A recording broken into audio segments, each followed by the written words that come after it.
안녕하세요. 하와이 대저택입니다. 5분 안에 끝나지 않는 5분 컷, 하루 5분으로 갓생 살기. 오늘은 조 비테일의 꽂히는 글쓰기에 담겨있는 내용 중에서 여러분들과 함께 생각해보고 싶은 부분을 말씀드리고자 합니다. 저자인 조 비테일 박사는 존 아사라프와 함께 시크릿의 실제 주인공으로 유명한데요. 그런데 저자는 정말 파란만장한 삶의 과정을 거쳐왔습니다. 오하이오주의 중하류층 가정에서 태어났고 10대 때부터 희곡과 소설을 써서 책을 내겠다고 결심했지만 그 이후 무려 30년간 힘겨운 시간을 견뎌야 했습니다. 댈러스에서는 노숙자로 살았고 휴스턴에서는 10년 넘게 빈곤하게 생활했으니까요. 댈러스에서 노숙자로 지내던 당시 저자는 집도 없고 차도 없어서 댈러스 공공도서관에 숨어 지냈습니다. 밤에는 도서관 앞에 있는 공공의자에서 잠을 자고 낮에는 도서관에 머물렀어요. 당시 저자가 숨어 지내던 도서관 600번 구역에는 심리학, 철학, 형이상학, 성공, 처세술 분야의 책이 꽂혀 있었습니다. 그리고 거기에서 지내는 동안 그 책들을 수십 번씩 읽고 또 읽으면서 결국 저자의 인생은 완전히 변하게 된 겁니다. 시크릿의 주인공으로 소개되기 전에 저자는 이미 정말 좋은 글을 쓰는 성공한 작가였어요. 그리고 시크릿의 주인공인 만큼 저자는 이 책에서도 무의식을 의식으로 만드는 훌륭한 인사이트를 굉장히 잘 알려주는데요. 그 중에서도 이른바 최면 글쓰기라는 방법을 알려줍니다. 아마 조금 생소하신 분들이 있으실 거예요. 최면은 뭐 알겠는데 최면 글쓰기는 또 뭐야? 라고 말이죠. 바로 무의식의 힘을 이용해서 글을 쓰는 방법입니다. 저와 여러분, 우리 모두는 사실 살아가면서 평생 글을 씁니다. 굳이 저널리스트나 웹사이트 작성자, 블로그 운영자가 아니더라도 우리는 매일 글을 쓰고 평생 글을 쓰잖아요. 이메일을 쓰고 SNS에 글을 올리고 누군가에게 손편지를 쓰기도 하고 스스로 일기장에 글을 쓰기도 하고요. 그리고 보고서를 쓰고 기획안을 작성하고 때로는 누군가를 설득하기 위해 장문의 카톡 메시지를 쓰기도 합니다. 그렇죠? 말과 글은 이렇게 우리가 평생 동안 매일 사용하기 때문에 이 글을 내 마음 가는 대로 조금 더 편하게 그러면서도 잘 쓸 수만 있다면 살아가면서 우리가 하고자 하는 것들을 하나씩 해 나아갈 때 정말 엄청난 위력을 발휘하는 거예요. 그리고 저자는 이 최면 글쓰기를 하게 되면 글에 엄청난 설득력이 실린다고 강조하는데요. 그러니까 누구든지 최면 글쓰기로 커뮤니케이션 능력과 설득력을 키울 수 있다는 겁니다. 그럼 이쯤에서 이걸 먼저 확인해 보고 가야죠. 여러분, 최면이 뭘까요? 보통 최면이라고 하면 아마도 이런 장면이 딱 떠오르실 겁니다. 당신은 점점 깊은 잠에 빠져들고 있습니다. 내가 하나부터 10까지 셀 때 당신의 눈꺼풀이 점점 무겁게 느껴질 겁니다. 점점 무겁게. 최면 하면 거의 대부분 이런 장면이 떠오르죠. 이 최면에 대한 저의 생각은 이렇습니다. 최면은 논란의 여지가 있지만 분명히 효과는 있다고 보인다. 여기에서 제가 보인다라는 표현을 사용한 이유는 딱 하나입니다. 제가 직접 경험해 본 적이 없기 때문에 이렇게 표현했어요. 비록 저는 경험해 본 적이 없지만 심리치료나 심지어 범죄 수사 과정에서도 사용되는 걸 보면 분명히 효과가 있다고 판단하는 게 합리적이라고 생각합니다. 그렇다면 저자는 최면을 어떻게 정의할까요? 저자는 최면에 대해 누군가의 관심을 끄는 것이라고 정의합니다. 그러니까 여러분이 하는 말, 여러분이 쓴 글, 이런 것들을 통해 여러분이라는 사람 자체에 대해 다른 사람들이 마치 최면에 걸린 것처럼 여러분에게 관심을 갖게 될 수밖에 없는 것을 말하는 거예요. 여기에서 이 최면과 최면 글쓰기에 대해 저자는 이렇게 말해줍니다. 최면 글쓰기란 너무 매혹적이어서 거부할 수 없는 글쓰기를 의미한다. 종이에서 한시도 눈을 뗄 수 없게 만드는 글쓰기이자 아주 명확하고 간결하고 효율적이어서 글을 전부 다 읽게 만드는 글쓰기다. 그리고 다른 무엇보다 자신이 읽은 것을 기억하고 행동하게 만드는 글쓰기이다. 살면서 한 번쯤은 최면 글쓰기를 접해본 적이 있을 것이다. 마지막으로 편지나 책에 완전히 몰두한 때가 언제였는지 생각해보라. 시간 가는 줄도 몰랐던 적이 있지 않은가? 완전히 몰입하여 만사를 잊은 적이 있지 않은가? 사실을 말하자면 당신은 최면에 걸린 것이었다. 최근 나는 세계적 규모의 최면술 회의에서 강연을 했다. 전 세계에서 모인 2,000명의 학자들이 이 최면 글쓰기 강의를 듣기 위해 회의장을 찾았다. 원래 각성 최면은 1924년 웨슬리 웰스가 고안한 용어로 이상심리학 개론을 통해 처음 발표됐다. 누군가 눈을 감고 있긴 하지만 깨어있는 상태를 전통적인 최면이라 한다면 웰스가 주장하는 최면은 눈을 뜨고 있기는 하지만 지속적으로 최면의 암시를 받는 상태를 말한다. 각성 최면은 마술이나 신비주의가 아니다. 흥미진진한 영화에 몰두하거나 재미있는 책에서 눈을 떼지 못하는 것, 또는 몇 시간 동안 고속도로를 따라 운전하면서 아무 생각이 없는 것과 같은 상태를 말한다. 이런 경우에 당신은 깨어있는 각성 최면 상태에 빠진다. 재미있는 책을 읽을 때도 당신은 가벼운 최면 상태에 빠진다. 하지만 눈을 뜨고 있기 때문에 이런 상태를 각성 최면이라고 부른다. 다시 말하지만 최면 글쓰기는 일종의 각성 최면이다 라고 말이죠. 그럼 이제 완전히 구체적으로 들어가 보도록 하겠습니다. 저자는 최면 글쓰기를 할 때 이너 게임, 그러니까 내면에서 벌어지는 게임이 존재한다고 해요. 그리고 바로 이것이 최면 글쓰기를 하는데 아주 중요한 역할을 한다고 합니다. 글을 쓸 때 우리에게는 두 개의 자아가 있다고 하는데요. 제1자아는 비판자입니다. 만약 여러분이 글을 쓸 때 내면에서 넌 글 잘 못 쓰잖아, 맞춤법 신경 써라 라는 목소리가 들려온다면 여러분은 이 제1자아의 목소리를 듣는 거예요. 저자는 이 제1자아를 편집자라고 부르는데요. 어린 시절 우리는 수업 시간에 교육을 받으면서 마치 나무를 심듯 내면의 편집자를 우리 마음속에 심었습니다. 이 편집자는 철자, 문법, 논리, 문장 구조 등을 신경 쓰라고 가르치죠. 그렇게 우리는 이 편집자를 신뢰하는 친구이자 조언자로 삼았고요. 그리고 글을 쓰려고 할 때마다 우리는 이 편집자의 도움을 받고 있을 겁니다. 그런데 저자는 이 제1자아는 그리 좋은 친구가 아니라고 해요. 오히려 여러분이 글을 쓰는 것을 방해하는 목소리이기 때문입니다. 얼핏 이 편집자가 여러분에게 도움을 주는 것처럼 보이지만 실제로는 여러분을 방어하고 통제하죠. 이런 환경에서는 모든 이들의 관심을 끌 수 있는 자유로운 글이 나오고 싶어도 나올 수가 없는 겁니다. 저자가 재미있는 예시를 들어주는데요. 여러분이 지금 누군가에게 간단한 편지를 쓰려고 하고 있습니다. 의자에 앉아 키보드를 두드릴 준비를 하죠. 그런데 갑자기 6학년 국어 선생님이 여러분 옆에 앉아 있는 겁니다. 그러고는 묻는 거예요. 내가 도와주마.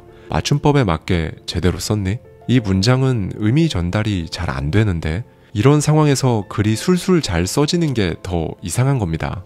저자는 이게 바로 대부분의 사람들이 대동소이하게 그냥 평범한 글쓰기를 하고 있는 이유라고 강조해요.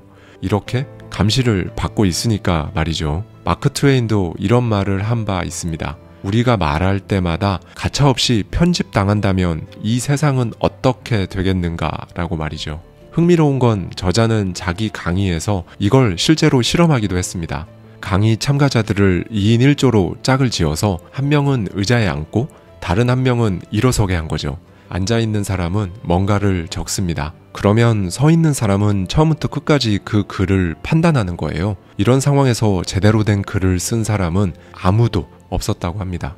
어쩌면 우리는 여전히 글을 쓰려고 자리에 앉을 때마다 누가 시키지도 않았는데 스스로 이런 상황을 자초하고 있는 건 아닐까요? 그런데 우리 내면에는 이 제1자아만 있는 건 아닙니다. 제2자아로 불리는 더 현명한 마스터가 하나 더 있어요. 사사건건 통제하고 의심하는 제1자아와 달리 제2자아는 최면 글쓰기에 엄청난 도움을 준다고 합니다. 이 부분에 대해 저자는 이런 말을 우리에게 들려줍니다. 나는 마음을 편히 하고 즐거운 기분으로 내가 원하는 대로 자유롭게 글을 쓰기로 했다. 자유롭게 내버려 두면 뭔가 다른 것이 나타난다. 저절로 글쓰기가 가능해지는 것이다. 당신이 좋아하는 누군가와 대화를 하며 편안한 기분을 느꼈던 때를 떠올려 보라.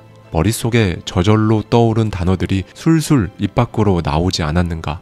무슨 말을 해야 할지 미리 생각하거나 준비하지도 않았는데 말이다. 당신은 그저 자신을 자유롭게 내버려 두었을 뿐이다. 당신은 이미 살아오며 다양한 글을 썼을 것이다. 책도 읽었을 것이고 학교에서 수업도 많이 들었다. 당신은 이 모든 것을 기억하고 있을 것이다. 지금 당신의 내면에 이 모든 것이 남아있다. 제2자아인 마스터가 이 모든 것을 흡수했기 때문이다. 당신의 일부가 저절로 글을 쓰도록 내버려 두어라. 그러면 그 결과에 놀라움을 금치 못할 것이다. 네, 여러분. 어떤 생각이 드셨나요? 그런데 보통 글을 쓰려면 영감이라는 게 떠올라야 하잖아요. 글을 쓰고 싶어도 적당한 것들이 떠오르지 않아서 그냥 빈 종이를 놓고 아니면 커서만 깜빡이고 있는 비어있는 워드 프로세서 화면을 보며 괴로워해 보신 적 한 번은 있으실 겁니다. 그래서 이제 마지막으로 뮤즈, 그러니까 영감이 여러분에게 저절로 다가오게 하는 방법에 대한 말씀을 드리고자 하는데요. 꽤 많은 분들이 글을 쓰기 전에 영감이 떠오를 때까지 기다리시죠. 실제로 그렇게 하는 작가들도 꽤 있다고 합니다. 그런데 저자는 기본적으로 이런 방식에 찬성하지 않아요. 미국의 소설가이자 저널리스트였던 잭 런던은 뮤즈가 정신의 문을 두드릴 때까지 기다리지 말고 곤봉을 들고 여신의 뒤를 쫓아가라는 말을 하기도 했었는데요. 저자 역시 이와 같은 생각입니다. 일단 글쓰기를 시작하면 뮤즈가 다가온다고 하는데요. 그러면서 뮤즈, 그러니까 어떤 글이든 영감이 저절로 찾아오게 하는 5가지 팁을 말해줍니다. 첫째는 일단 시작하라는 거예요. 그냥 무엇이든 좋으니 아무거나 의식의 흐름대로 적어보라는 거죠. 공상과학 소설의 거장 레이 브래드버리는 아이디어가 번쩍 떠오를 때까지 매일 아침 기분 내키는 대로 아무 글이나 종이에 적었다고 합니다. 마음속에 떠오르는 것을 정말 아무거나 적어본 거예요. 그러면 시간이 지나면서 이런 아무거나가 매혹적인 글로 조금씩 변한다고 합니다. 둘째는 수정하지 말라는 겁니다. 저는 이 부분이 굉장히 인상 깊었는데요. 타이핑으로 친 글이 보이지 않게 컴퓨터 화면을 끄거나 눈을 감거나 눈 가리개를 하고 글을 써보라고 합니다. 뮤즈는 편집자가 아니라 유연한 사람을 원하기 때문이라고 하는데요. 글을 쓰면서 수시로 고치면 제대로 글을 쓸 수 없다고도 하고요. 저자는 글자가 틀리거나 하는 건 그냥 신경 쓰지 말고 먼저 글을 쓰고 나중에 정정하라고 강조합니다. 셋째는 편지를 쓰라고 합니다.